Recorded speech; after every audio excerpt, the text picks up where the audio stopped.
እንዴት ከረማችሁ? ባለፉት ጥቂት ቀናት ከተለያዩ የማህበረሰብ ክፍሎች ጋር ውይይት እያደረግን ነው።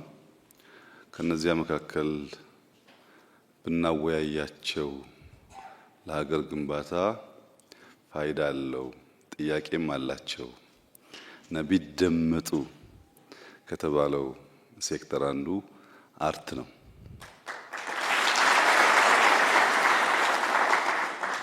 ባለፉት ምናልባት አንድ ሳምንት ሁለት ሳምንት ገደማ በየደረጃው ውይይት ስታደርጉ ቆይታችኋል። ዛሬ ማጠቃለያ ውይይት ይሆናል። አይ ሆፕ ይሄ ውይይት ተገናኝተን ተለያየን እንደማይሆን ተስፋ አደርጋለሁ። የምትደመጡበት የምታደምጡበት እንደሚሆን ተስፋ አደርጋለሁ። በዚሁ ስፕሪት ያላችሁን ጥያቄ፣ አስተያየት ለማዳመጥ ዝግጁ ስለሆንኩ መድረኩን ለእናንተ መስጠት እወዳለሁ። ክቡር ጠቅላይ ሚኒስትር ይህን እድል ስላገኘን እንደ አንድ የኪነ ጥበብ ባለሙያ የሙያ ወገኖቼንም ወክዬ የተሰማንን ልባዊ ደስታ ወይም የተሰማኝን ልባዊ ደስታ መግለጽ እፈልጋለሁ። ይሄ ታላቅ እድል ነው። ስለ ኪነ ጥበብ እዛም በምንወያይበት ሰዓት ይሄ ሙያ አንድ ሀሳብ ያለው ኪነ ጥበብ ሁለት አፍ ያለው ሰይፍ ሳይሆን አንድ አፍ ያለው አንድ አንደበት ያለው ኃይል እንደሆነ በመነጋገር እኛም ከአባቶች ከቀደሙ እናቶች የጥበብ አባቶች የወረስነውን አንድም ስናለማ አንድም ስናጠፋ ዛሬ እዚህ ላይ ደርሰናል። ባጠፋነው ይቅር የሚል ባለማነው ደግሞ እሰይ የሚል ማህበረሰብ ስላለን እኛ የኪነ ጥበብ ሰዎች እንግዲህ በዛሬው ዕለት ደግሞ ይህን እድል አግኝተን ከእርሶ ጋር ለመወያየት ደስ ብሎኛል። አንድ ታላቅ የሀገሬ ጸሐፊ ኪነት ተግባሯ መጋረጃዋን ከፍታ ጸዳሏን ማሳየት ነው ይላል። ይህን የተናገረው ታላቁ ጸሐፊ በዓሉ ግርማ ነው። የኪነ ጥበብ ተግባር መጋረጃዋን ከፍታ ጸዳሏን ማሳየት ነው። ይህ ማለት ተግባሯ አንድና አንድ ነው። ጸዳል ብርሃን ነው። ብርሃን ደግሞ በውስጡ ብዙ ኤሌመንት አለው። በሌላ ገጽ ላይ ይሄ ጸሐፊ ምን ይላል? በዓሉ ግርማ የኪነት ሰዎች መገንባት ሲያቅታቸው ማፍረስ ይጀምራሉ ይላል። እንግዲህ ዛሬ እዚህ የተሰበሰብነው ሰዎች ጥያቄያችንን ይዘን ስንቀርብ ኪነ ጥበብ ሁለት አፍ ያላት ሰይፍ ሳትሆን አንድ አፍ ያላት፣ መገንባት ካልቻለች ያ አፏን የሚያፈርሰው ከአንድ አፍ ሁለት መራራም ጣፋጭም ሊወጣ ስለማይችል እኛ የኪነ ጥበብ ሰዎች መጋረጃችንን ከፍተን ጸዳሏን የምናሳይበት ዘመን እንዲሆንልን እመኛለሁ። ስለጠሩን ስለጋበዙ እናመሰግናለን። ጥያቄዎቻችንን እናቀርባለን። እንደዚህ ከጫፍ እስከ ጫፍ ያለ የኪነ ጥበብ ባለሙያ በአንድ ጣራ ስር ተሰብስበን እየመከርን በፍቅር ለእርሶ ያለንን ጥያቄ እንድናቀርብ እድል ላመቻቸልን ለጠቅላይ ሚኒስትር ጽሕፈት ቤት እጅግ አድርገን በጣም አድርገን እናመሰግናለን። እንዲሁም ባለፉት 3 ቀናት ከጠቅላይ ሚኒስትር ጽሕፈት ቤት ጋር በመተባበር የኪነ ጥበብ ሰዎችን ባህሪ ተረድተው በወግና በማዕረጉ ያስተናገዱንን የባህልን ስፖርት ሚኒስትር በደንብ አድርገን እንድናመሰግን ይፈቀድልን እላለሁ።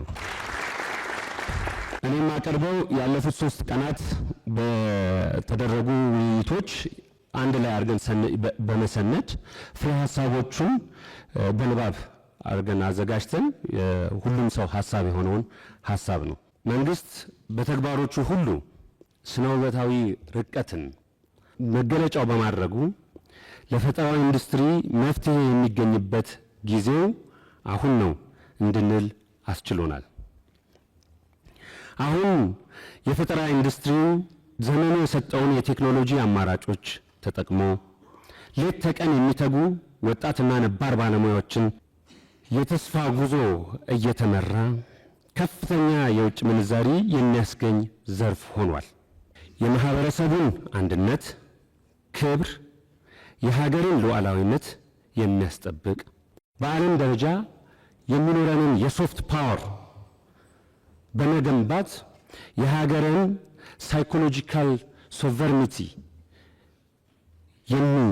የሚገነባ የሚያስታጥቅ የኢኮኖሚ የሥራ ፈጠራን እና የባህል መቅረጽን ከፍተኛ ተጽዕኖ የሚያደርግ ኢንዱስትሪ ነው።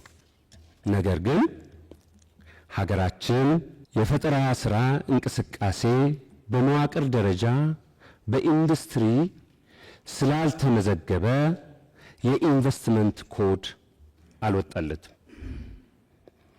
ይህ ደግሞ ነገሩን በሚገባው ግዝፈት እንዳይተገበር መሰናክል ሆኖብናል ብሎ ቤቱ ያምናል። ስለዚህ የሕግ ማዕቀፍ ማሻሻያ፣ የግብር የሚከፈልበት መንገድ፣ የጉምሩክ ቀረጥ ፈንድ የሚሰባሰብበት መንገድ እንዲዘጋጅ ስንል እንጠይቃለን።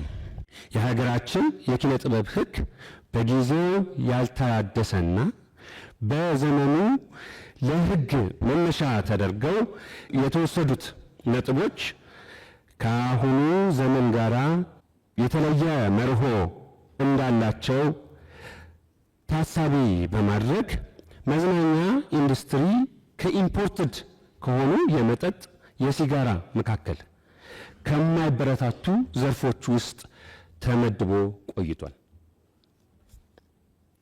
ይህንን ግንዛቤ ውስጥ አስገብቶ ከዘመዶቹ ከቱሪዝም ጋር ተካክሎ የሚበረታቱ የሚል ማዕቀፍ ውስጥ እንዲገባ ስንል እንጠይቃለን። ዓለም አቀፋዊ የሆነው ውድድር እና የኢንዱስትሪው ታዳጊነት በማገናዘብ ባለሙያና ባለሀብቶች ተበረታተው የማያዳግም እድገት ውስጥ እንዲገቡ እንደ ታክስ ሪሊፍ ያሉ የማበረታቻ ስርዓቶች ቢበጅለት፣ የሙያ ዘርፎች የራሳቸውን ባህሪ በመረዳት ተገቢ የሆነ የታክስ አፈጻጸም ስርዓት በጋራ ተወያይተን የምናበጅበትን መንገድ ቢስተካከል የሚል ጥያቄ አለን። የፈጠራ ኢንዱስትሪው መገልገያ ዕቃዎች ውድ፣ በፍጥነት ተቀያያሪ፣ በቴክኖሎጂ እድገት ውስጥ በመሆናቸው ኢንዱስትሪው በዓለም አቀፍ ያለውን ስታንዳርድ መቋቋም፣ ማሸነፍ እና መምራት እስኪችል ድረስ የአቅም ውስንነት እንዳያጋጥመው ከቀረጥ ነፃ አማራጮች ቢደረጉ፣ የፈጠራ ስራ ዋጋ አለው። በተለይ በፋይናንስ ተቋማት አካባቢ ዋጋ ተሰጥቶት የሚታይበት አመለካከት ሊቀየር ይገባል። በራሱ ሀብት ነው። ዋጋው የሚተመንበት ስርዓት አበጅቶ ከፋይናንስ ተቋማት ጋራ በጋራ የምንሰራበት ማዕቀፍ እንዲበጅ። የባህልና የፊልም ፖሊሲዎች ጸድቀዋል።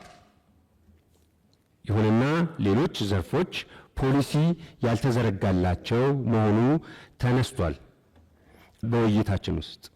በመሆኑም ላልተዘጋጀላቸው በጋራ እንዲዘጋጅላቸው፣ ለተዘጋጀላቸው ደግሞ እንዲሁም ተፈጻሚ ያፈጻጸም መንገዱ እንዲደረግ የፈጠራ ስራ የዘመኑን የዲጂታል እና የኤአይ አብዮት ያማከለ ዋነኛ ተግባሩ ከፈጠራ ስራ ጋር የተቆራኘ የዲጂታል ፕላትፎርም ማበልጸጊያ ያስፈልገዋል።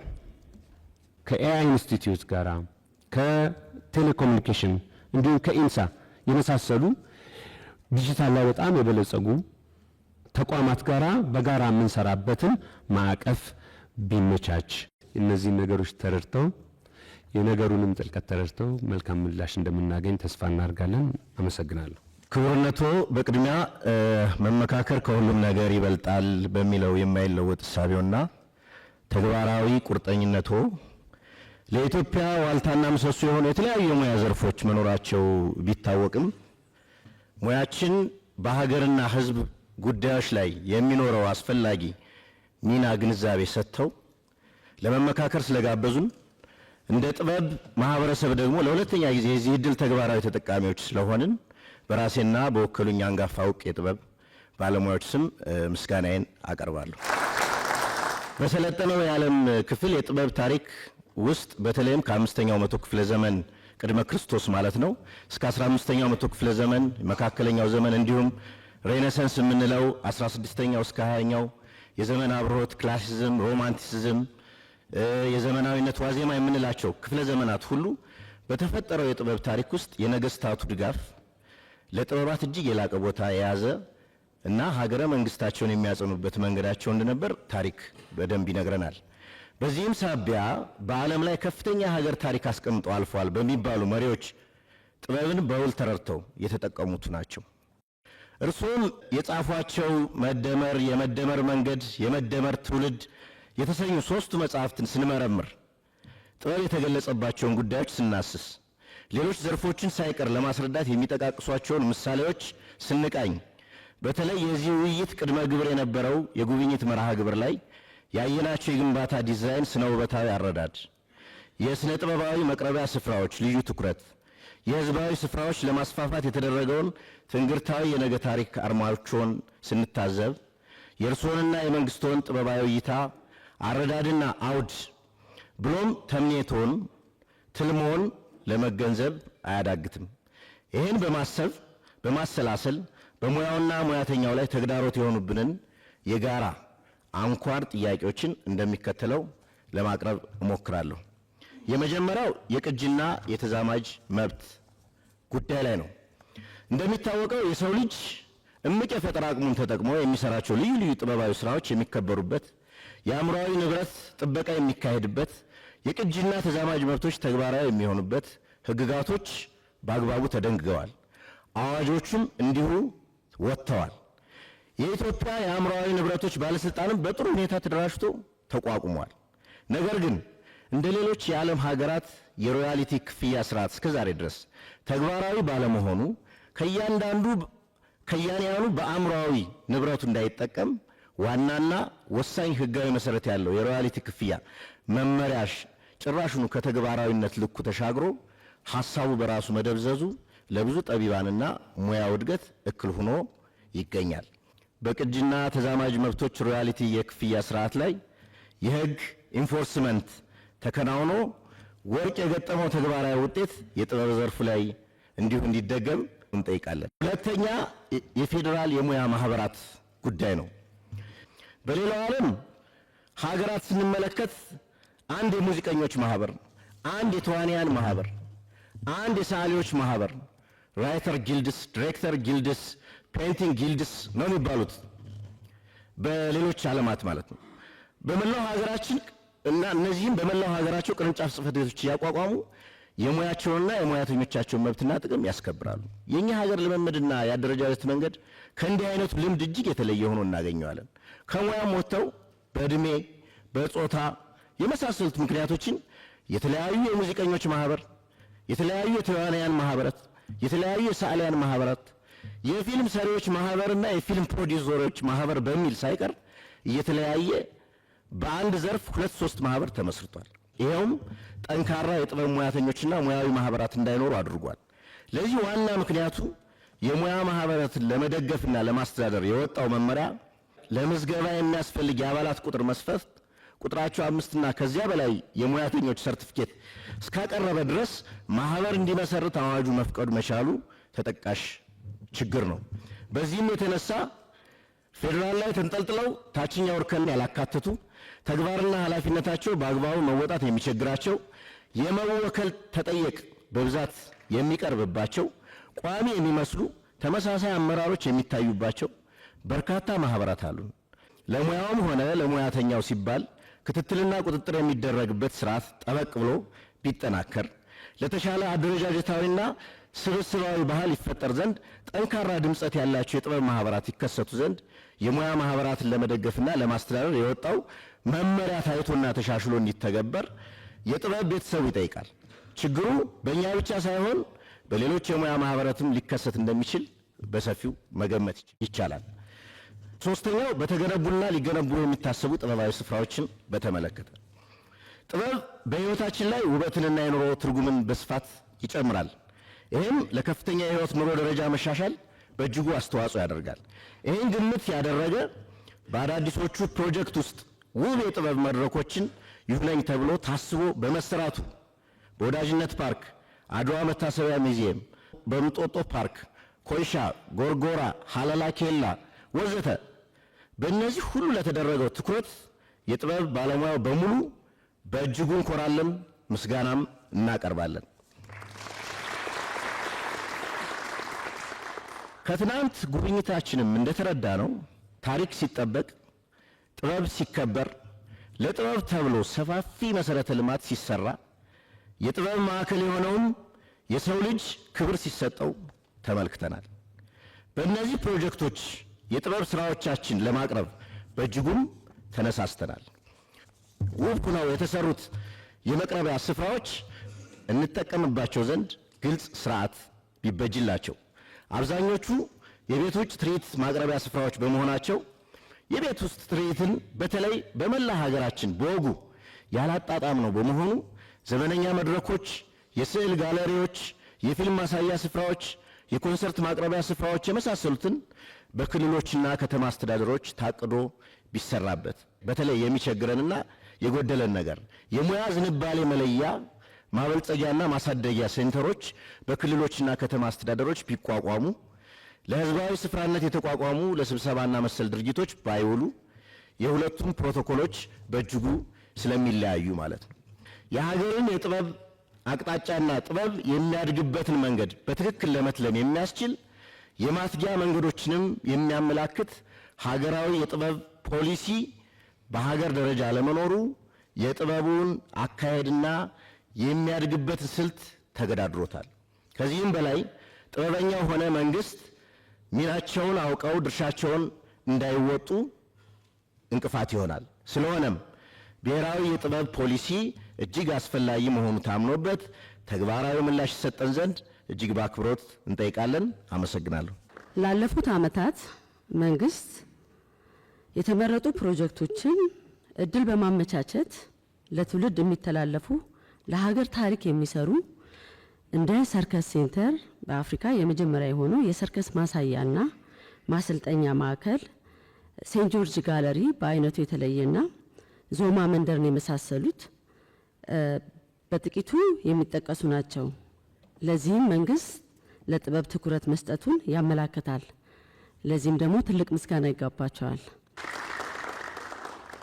ላለፉት 3 ቀናቶች ከተለያዩ የሀገራችን ክፍሎች የመጡ ባለሙያዎች እርስ በራሳችን በመተዋወቅና በመማማር በተለያዩ ቦታዎች በመዘዋወርና በመጎብኘት ትልቅ እውቀትን ያገኘን ሲሆን ትልቅ ኩራትም ተሰምቶናል። ይህንን እድል አመቻቸው መንግስትና ለባህልና ስፖርት ሚኒስቴር ልባዊ ምስጋና እናቀርባለን። ሀገራችን ኢትዮጵያ ብዝሃነት የሚታይባት ውብ ባህልና ጥበብ ያላት ሀገር ናት። ይህች ታላቅ ሀገር ዓለም አቀፍ የኪነ ጥበብ መዳረሻ እንድትሆን ደረጃውን የጠበቁ ሀገራዊ፣ አህጉራዊና ዓለም አቀፋዊ ይዘት ያላቸው ኮንሰርቶች፣ ፌስቲቫሎች፣ አውደ ርዕዮች፣ የጥበብና የእደ ጥበብ ዝግጅቶችን በማቅረብና በሰፊው ቀደም ብሎ በማስተዋወቅ ዓለም አቀፍ ተደራሽነት ባለው መልኩ የሀገራችንን ገጽታ ከመቀየር አልፎ ሌሎች ተያያዥ ሴክተሮችን የሚያነቃቃ በኢትዮጵያ ኢኮኖሚ ግንባታ ላይ ትልቅ አስተዋጽኦ ያደርጋል። ለዚህም ትልልቅ ፌስቲቫሎች ማየት ይቻላል። ለምሳሌ ወማድ የሙዚቃ ፌስቲቫል እንግሊዝ ሀገር የሚገኘው ከ600 ሺህ በላይ የውጭ ሀገር ዜጎች አቴንድ የሚያደርጉት፣ አደላይድ ኢንተርናሽናል ሰርከስ ፌስቲቫል አውስትራሊያ ላይ የሚገኘው ነው። ከ740 ሺህ በላይ ከተለያዩ ሀገሮች ሄደው ይጎበኙታል። ኤደንብራ ኢንተርናሽናል ሰርከስ ፌስቲቫል ስኮትላንድ የሚገኘው ነው። እሱ ደግሞ ከ4 ሚሊዮን በላይ ከውጭ ሀገር እየተጓዙ የሚያዩት ፌስቲቫሎች አሉ። ይህንንም መንግስት ሀሳቡን እንዲያበረታታ ስንል እንጠይቃለን። ቴንክ ዩ። ክቡር ጠቅላይ ሚኒስትር፣ በጥበብ ጉዳይ ከባለሙያ ጋር ለመወያየት በመፍቀዶ ከፍተኛ ምስጋና እናቀርባለን። 2 ሀሳቦች ወይም ጥያቄዎች አሉኝ። አንደኛው የክዋኔና እይታ ጥበባት ትምህርት በተመለከተ ነው። በአሁኑ ወቅት ከ1ኛ እስከ 12ኛ ክፍል በመሰጠት ላይ ያለው ፐርፎርሚንግ ቪዥዋል አርትስ የክዋኔና የእይታ ጥበባት ትምህርት በወደፊቷ ኢትዮጵያ ጥበብ አድማስና የትውልድ ቀረጻ ላይ የሚያደርገው አስተዋጽኦ እጅግ ከፍተኛ ነው። ኪነ ጥበብን መማር ለኪነ ጥበቡ ብቻ ሳይሆን ሌላውንም ትምህርት ለመማር አእምሮ ከፋች ብሩህ መሰረትን የሚጥል ነው። ሆኖም ግን እነዚህ የጥበብ ዘርፎች የሚያስተምሩ መምህራን በሙያው ላይ የሰለጠኑ ባለመሆናቸው ይህንን ውስንነት ተመልክቶ በሙያው ላይ ብቃት ያላቸውን መምህራን እንዲመድብልን እንጠይቃለን። ሁለተኛው ሀገርን ለመለወጥ የህዝብ አእምሮ መቀረጽ መለወጥ እና ማደግ ይኖርበታል። ይህን ለማድረግ ደግሞ ኪነ ጥበብ የሚጫወተው ሚና እጅግ የላቀ ነው። ኪነ ጥበብ ስንል በውበት የተከሸኑ የፈጠራ ጥበቦች ናቸው። ቲያትርና ፊልም፣ ሙዚቃና ውዝዋዜ፣ ስዕልና ቅርጻቅርጽ፣ ስነ ጽሑፍና ዕደ ጥበባት እንዲሁም ሰርከስና ስነ ህንፃን ያጠቃለለ ፈጣሪ ከፈጠራ ሁለንተናው ፈጣሪ ለሆኑ የእሱ ፍጡራን የሰጠው ጸጋ ነው። ይህ ጸጋ ብቻውን ጥበብ መሆን አይችልም። የባለሙያውን የዕለት ዕለት ትጋት የሙያ ስነ ምግባር ከትዕግስት ጋር ሊያዳብረው ይገባል። ከዚህ በተጨማሪ ዛሬ ካለንበት የአርቲፊሻል ኢንተለጀንስ ዘመን ከወቅቱ ጋር አብሮ ለማዘመንና ዓለም አቀፍ ብቃት ያለው ኪነ ጥበብ ለማቅረብ እንዲቻል ተከታታይ የሆኑ የሙያ ስልጠና አስፈላጊ ነው። በየደረጃ ያሉ የጥበብ አቀንቃኝ ጀማሪ ህፃናት፣ ወጣቶች፣ አማተርና ፕሮፌሽናል ባለሙያዎች የአጫጭር ጊዜ የልህቀት ስልጠና ወርክሾፕ ቢሰጥ ሙያውንና ባለሙያውን ወደ ላቀ ደረጃ ያሸጋግረዋል። ይህንን ለማድረግ ደግሞ የማሰልጠኛ ተቋም እጅግ አስፈላጊ በመሆኑ ይህንን መንግስት ያሟላልን ዘንድ በትህትና እንጠይቃለን። አመሰግናለሁ። እኔ በግሌ እርስዎን በዚህ ወቅት ያውም በዚህ ሰዓት ምንም ባልሎት ምንም ባልጠይቆት እንዲሁ በዚህ አስቸጋሪ ሁኔታ ያውም በአጭር ጊዜ ላከናወኑት ተግባር ላሳዩን ብርሃንና ለሰጡን ተስፋ ብቻ አመስግኞት ለመጪውም እግዚአብሔር ጉልበት እንዲሆነው መልካም ምኞቴን በመግለጽ ሀሳቤን ብቋጭ ደስ ባለኝ። ነገር ግን ልፋቶን ድካሞንና ስራውን ሙሉ ያደርጋሉ ብለን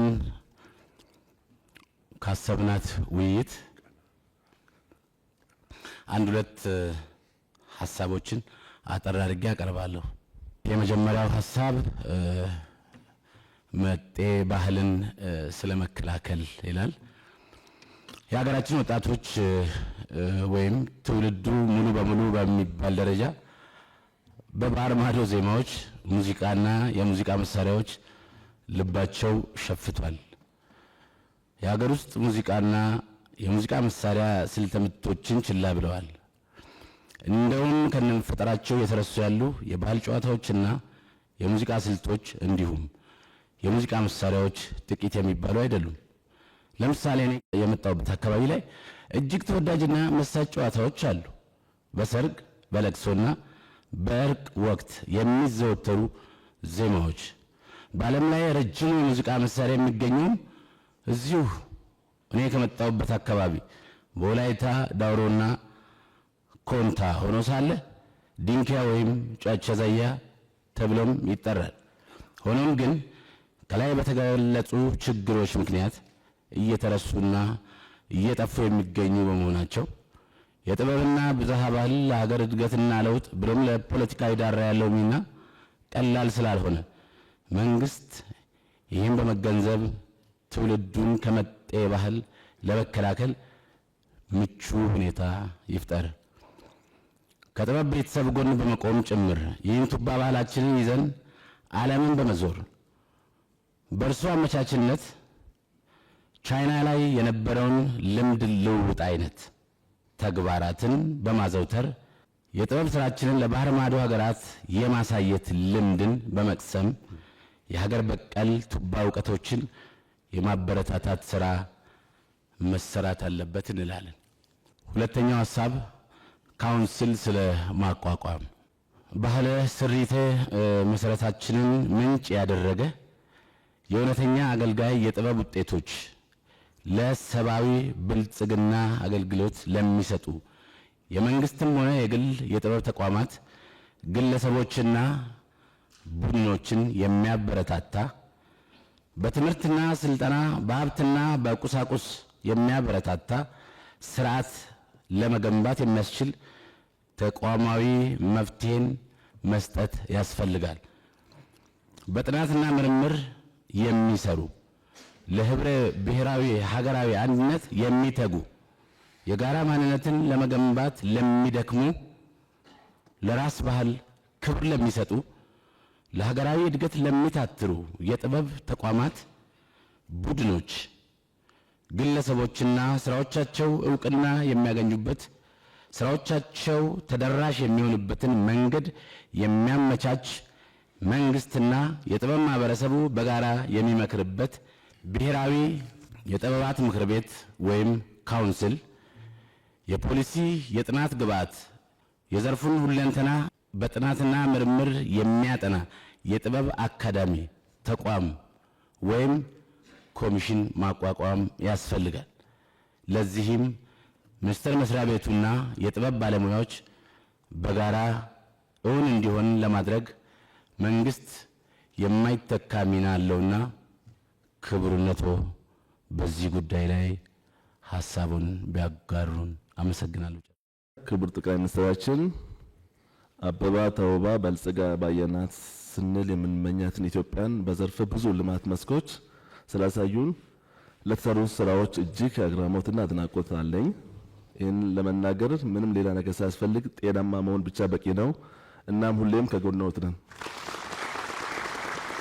ለዘመናት የከረምንበት ትርክት እንዳላግባባንና አሁን እየታዩ ያሉ ችግሮች ሁሉ እንደፈጠረብን የለውጡ መንግስት በሚገባ አስገንዝቦናል። የተበላሸውን ትርክት በምናብ ከቀረጹ ማህበራዊ ጉዳዮች አንዱ ጥበብ ነው። ወደ ተስተካከለውና ሁላችንም ወደሚያካትተው ትርክትም የሚወስደን ራሱ ጥበብ ነው። ስለሆነም በዛሬውና በነገው መካከል አስተሳሳሪ መግባቢያ መንገዶችን ለመትለም የመስተሳሰሪያ ውሎችን ለመፈለግ ለማግኘትም ብሎም ለመፍጠር ብሔራዊ ክብርን ለማስጠበቅ የሚሰሩ የጥበብ ስራዎችን የገበያ ስራ ባለመሆናቸው የፋይናንስና የግብዓት ችግሮች ያጋጥማቸዋል። እንዲህ ያሉ ከፍ ያሉ ዋጋ የሚሰጣቸውን ሀገራዊ የጥበብ ስራዎችን የሚያተጋ በፋይናንስ የሚደግፍ እውቅና የሚሰጥና ተደራሽ የሚያደርግ አሰራር የምትፈጥርበት መንገድ ቢመቻች እላለሁ። አመሰግናለሁ። እርስዎ በጣም ብዙ ስራ ሰርተዋል። በ7 ዓመት ውስጥ ከ70 ዓመት በላይ የሚበልጥ የልማት ስራ ተሰርቷል። ይሄ የሚካድ አይደለም፣ እኛም አይተናል።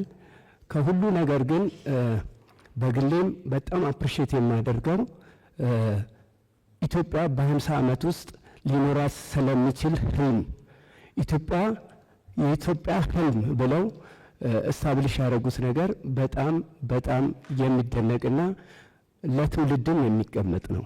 አሜሪካ ድሪም እንዳላት፣ ራሻ ድሪም እንዳላት፣ ቻይና ድሪም እንዳላት ኢትዮጵያም የራሷ ድሪም እንዲኖራት ላደረጉት ነገር በእውነት ትውልድ ይክፈሉት ነው የምለው።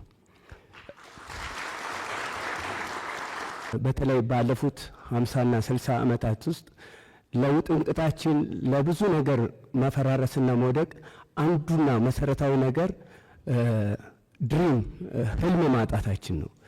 ከዛም አልፎ የአድዋ የመሰለ ህልማችንን ለዓለም ያሳየን የ3000 ዘመን ህልም ያለን ሰዎች ከውጭ ሀገር ነበር ህልም እንደ ሸቀጥ የምናስመጣው። ህልም በተፈጥሮ ተወራራሽና ዓለም አቀፋዊ መልክ ቢኖረውም ጥንቃቄ የሚፈልጉ ነገሮች አሉት። አንደኛው ህልም አይነቶች አሉት። ስጋዊ ህልም አለ፣ ቁሳዊ ህልም ማለት ነው። ሌላው ቅዱስ ህልም አለ።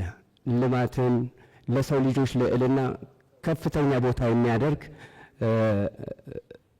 ህልም አለ። ያ መልካም ህልም በእርግብ ይመስሉታል። ሌላዎቹ ደግሞ ሰይጣናዊ ህልም አለ። እኔ ከሌለው ሌላው መኖር የለበትም፣ የዛሬን ብቻ እኔ ለብላ የሚል። ስለዚህ እነኚህ 3 ነገሮች ውጫዊም ውስጣዊም ግፊት አላቸው። ኢንተርናልም ኤክስተርናልም ፋክተር አላቸው። ፑሽ ኤንድ ፑል ፋክተርስ። ልክ ማዕድ እንደምንጋራ ሁሉ ህልምን የምንጋራበት። አሁን እዚህ ሀገር አንዱ ችግር ህልምን የመጋራት ችግር ስለሆነ ኪነ ጥበብ ይሄንን ትልቅ ቦታ ስታ ህልምን በማጋራት ህልም በአንዱ ባህሪው ሼር መደራረግ ስለሆነ ይህንን በማድረግ ረገድ ኪነ ጥበቡ ትልቅ ሚና ይጫወታል። ከእርሶም ጎን ሆነን ኢትዮጵያ የገዘፈ ህልሟን ከልጅነት ጀምሮ የሚሰሩ ብዙ ስራዎችን ቴለር እየተደረገ ሊሰሩ የሚችሉ ብዙ ስራዎችንም አብረን በጋራ ለመስራት እንችላለን የሚል ነው። ኢትዮጵያ ምን ትመስል ነበር የሚለውን ህልሞቻችን ምን ይመስሉ ነበረ፣ ወዴትኛው ያዘነበላል የሚለውን በጥቂቱ ለማየት ብንፈልግ አሁን በደርግ ጊዜ አብዛኛው የእርስ በርስ ጸብ ነግሶ ስለነበረ ለ17 ዓመት አባረ በለው ቁረጠው ፈለጠው አይነት ነገሮች ይበዙ ነበር ማጆሪቲው። በኢህአዴግ ጊዜ ደግሞ አብዛኛው የስደት ነገር ይበዛቸዋል። መቼ ነው የምትመጪው? ኢትዮጵያ መቼ ነው ትንሣኤሽ የሚታየው? እንገናኛለን፣ ተስፋ አልቆርጥም፣ ጥላኝ ሄደች የሚሉ ነገሮች አሉ። ይሄ የሚያሳየው ህዝቡ ውስጥ ያለውን ዴስፐሬሽን፣ ሰዎች ህልማቸውን ፍለጋ ውጪ የሚሄዱበት ባህር የሚበላቸው እነኚህ ነገሮች አሉ እና አሁን ከለውጡ በኋላ ያለው ነገር ምን ይመስላል? ከለውጡ በኋላ ምን ብናደርግ ደግሞ የበለጠ ያው ታሪክ ሲሰራ ሳይታወቅ ነው እንግዲህ እኛም የታሪኩ አካል ሆነን ይኸው በእርሶ ፊት ቆመናልና ምን እናድርግ ሲባል አሁን እኔ የሚታየኝ ልማቶቹንም ሁሉ ነገር ስመለከት የሚታየኝ ተስፋ ነው። ተስፋ አለ። ህልም ካለ ምን ጊዜም ተስፋ አለ። የአንድ የኪነ ጥበብ ስራ ደግሞ ዋና ግቡ ይህንን ህልም በሰዎች ውስጥ ይህን ተስፋ መዝራት ነው። በዚህም ረገድ ከጎኑ ነን። አሁን መንግስት አሰባሳቢ ትርክት ለመፍጠር እንደ አንድ ትልቅ ዘውግ ይዞ እየሰራ ይገኛል ነው። በትርክታችን ምክንያት ስለሆነ እየተባላ ነው ያለ ነው። ስለዚህ በዚህ ሚና ውስጥ የኛም የኪነ ጥበብ ድርሻ በጣም የጎላና በእውነት ትልቅ ሚና የሚጫወት ይሆናል ብዬ አስባለሁ።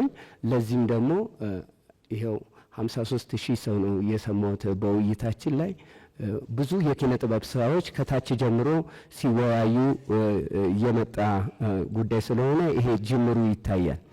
ኢትዮጵያ ህልሟ ከ50 ዓመት በኋላ ምን ይሆናል የሚለውን የዛኔ ሲነገር እንደሰማሁት የኢትዮጵያ ህልም ተብሎ የተቀመጠው በአፍሪካ ግዙፍ ኢኮኖሚ የምታንቀሳቀስ ተጽዕኖ ፈጣሪ የሆነች ሀገር ትሆናለች ተብሎ ነው የተቀመጠው። እንግዲህ የአንድ ሀገር የኪነ ጥበብ ህልምም የሚቀዳው ከሀገሪቱ ህልም ላይ ነው። ስለዚህ በአፍሪካ ግዙፍ ኢኮኖሚን የሚያንቀሳቅስ በአፍሪካ ብሎም በዓለም አቀፍ ደረጃ ተጽዕኖ ፈጣሪ የሚሆን አርት ይኖረናል የሚል አርቲስቶች ይሄ ግምት አለን። ለዚህ ደግሞ እንግዲህ እዚህ ውስጥ 3 መሰረታዊ ነገሮች ተቀምጧል። ግዙፍ ኢኮኖሚ የሚለው ነገር አለ። የኢኮኖሚ ሪፎርሙ ጋራ የኛም ሚና አንድ ላይ ቢያያዝልን። ሌላ አፍሪካና ዓለም አቀፋዊነት የሚል ነገር አለ። ከዚህ ጋር ደግሞ በዲፕሎማሲ የመጣው ሪፎርምና የተገኘ ውጤት አለ። እሱን ደግሞ የበለጠ ኪነ ጥበቡ ሊያጎላ የሚችልበት መድረክ ይኖራል። ሌላው ተጽዕኖ ፈጣሪ ነው። ተጽዕኖ ዝም ብሎ የሚመጣ ጉዳይ አይደለም። ከመንግስትና ከህዝብ ጋር እጅና ጓንት ሆኖ መስራት ያስፈልጋል። በእውነት ዛሬ ሰብስበውን ታግሰው ካሉት ውድ ጊዜ ውስጥ ለእኛ ሰጥተው ይህንን ላረጉልን ላሳዩልን ነገር ክብረት ይስጥልኝ፣ እድሜና ጸጋ ይስጥልኝ። አመሰግናለሁ። ለእኛ ትኩረት አድርገው ስላዋዩን እግዚአብሔር ያክብሮት፣ እድሜና ጤንነት ይስጦት። በቅድሚያ አሁን ያለው ትውልድ እድለኛም ነው፣ ባለ ታሪክም ነው፣ የታሪክ ባለቤትም ነው። ምክንያቱም አባቶቻችን ጦር ሰብገው በጋሻ መክተው የመጣብንን የውጭ ጠላት ኪነ ጥበብ ቀድማ ድል አድርገው የድል ብስራትን ሰጥተውናል። በህይወት ያለው ህዝብ ባለ ታሪክ ነው፣ የታሪክ ባለቤት ነው፣ ሊኮራ ይገባዋል ነው የምለው። ሁለተኛው ወደ ባህር በር ጥያቄ ስንመጣ ያለንን የነበረንን በታሪክ አጋጣሚ የወሰዱብንን የራሳችንን ነው የምንጠይቀው። አሁን እኛ ይሄ የእርሶ ጥያቄ የኢትዮጵያ ጥያቄ ቢሆንም ከኪነ ጥበቡ አንጻር ደግሞ ምን ማድረግ ይኖርብናል? ሁለተኛ ታሪክን መስራት ይኖርብናል። ሂስትሪ ለልጆቻችን የምናወርሰው ነው። ይሄ ለቀጣይ የእርሶ ህልም አዲስ ትውልድ መፍጠር፣ ለልጆቻችን ምቹና ጽዱ የተመቻቸ መፍጠር፣ ማስተማር፣ ታሪክን ማውረስ ነው። ከኪነ ጥበባችን እኛ ከራሳችን ስራ ስንነሳ ይህ ትልቅ የቤት ስራ ነው። ይህን ትልቅ የቤት ስራ በተለያየ መልኩ በራሱ ፊልድ ይህን ነገር ማንጸባረቅ፣ ህዝቡ ላይ ለህዝቡ ጆሮ ማድረስ፣ ህዝብና መንግስትን ማገናኘት ትልቅ የስራ ድርሻ ይኖርብናልና ይህንንም በዚያ አጋጣሚ እኛም ቀን ልንገባ ኪነ ጥበቡም ሊሰራበት ይገባልና አመሰግናለሁ።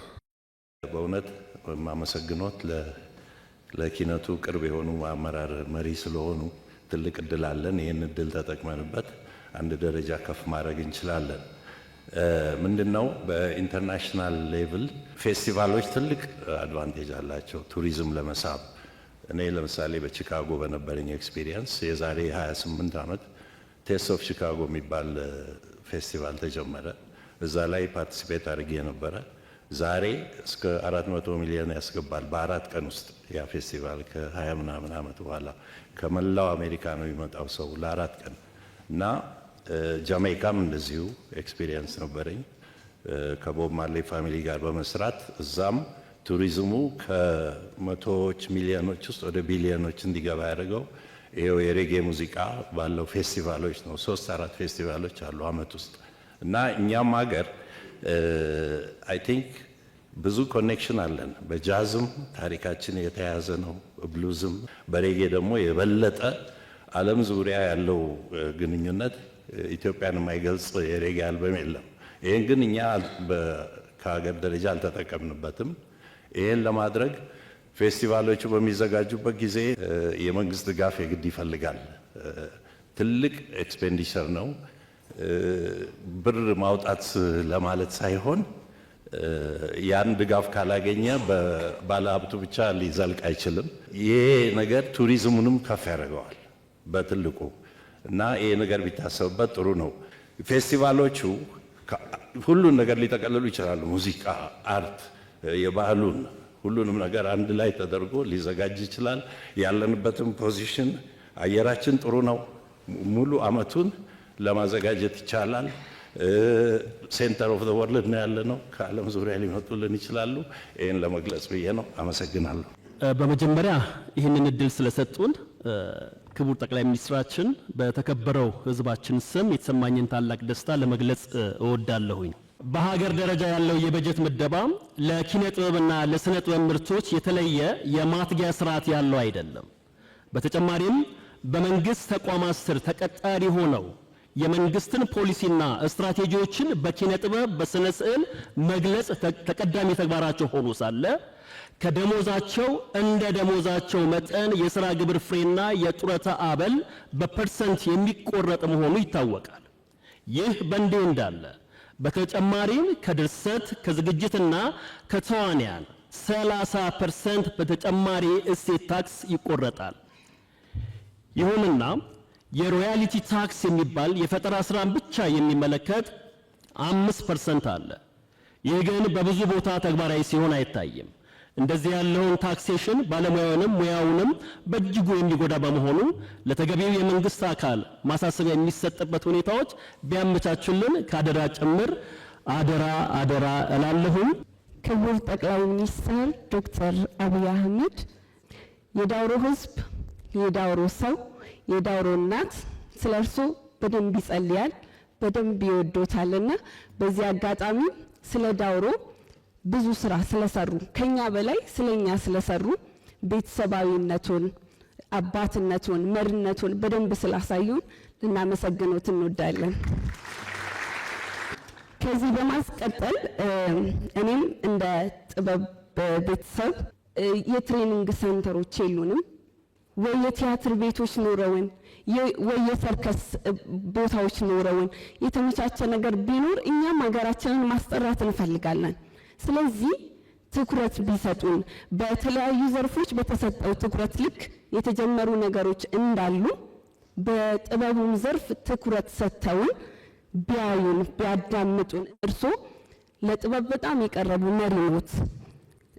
በክፍለ ሀገሮች ላይ በክልል ከተሞች ላይ እነዛ ነገሮች ቢሰሩ የተከበሩ ክቡር ጠቅላይ ሚኒስትር ከፍተኛ ምስጋና ያቀርባለሁ።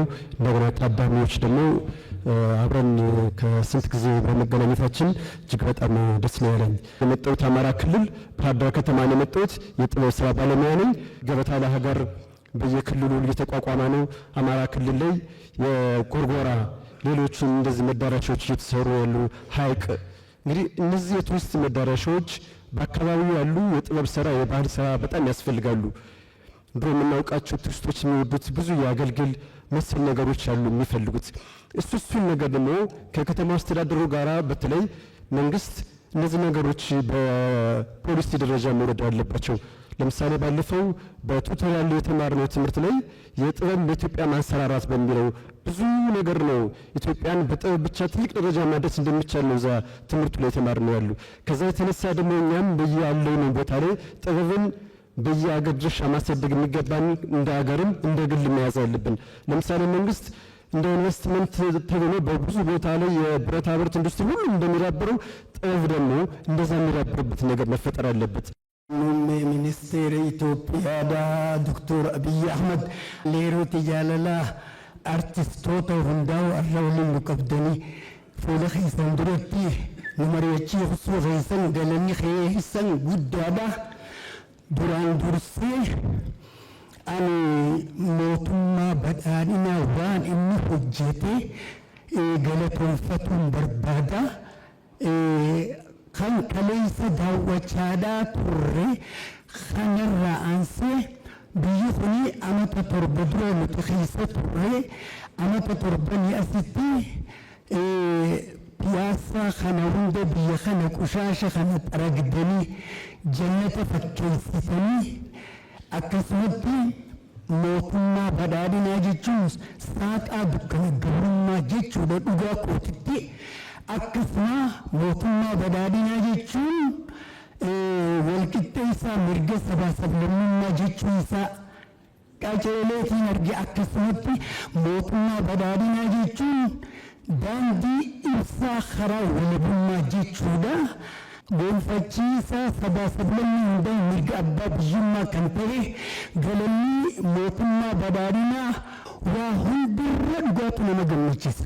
jirii bilisummaa qananiisaa mirga abbaa biyyummaa gonfachiisaa maalayyaa Itoophiyaadhaa Afrikaa gudduu tanaahu dhugaa rabbii dubbachuu hiyyaaf kabajamuu manni ministeera Itoophiyaatu tarkaanfachiisa jennee itti amannee ammaas ijaanis agarree nuti amata torban kana muddii hidhannee dhugattuuhu akka gaariidhatti mootummaa keenya kana wajjin hojjennees jirraasi ammaasii nuti biyya kana tarkaanfachiisuudhaaf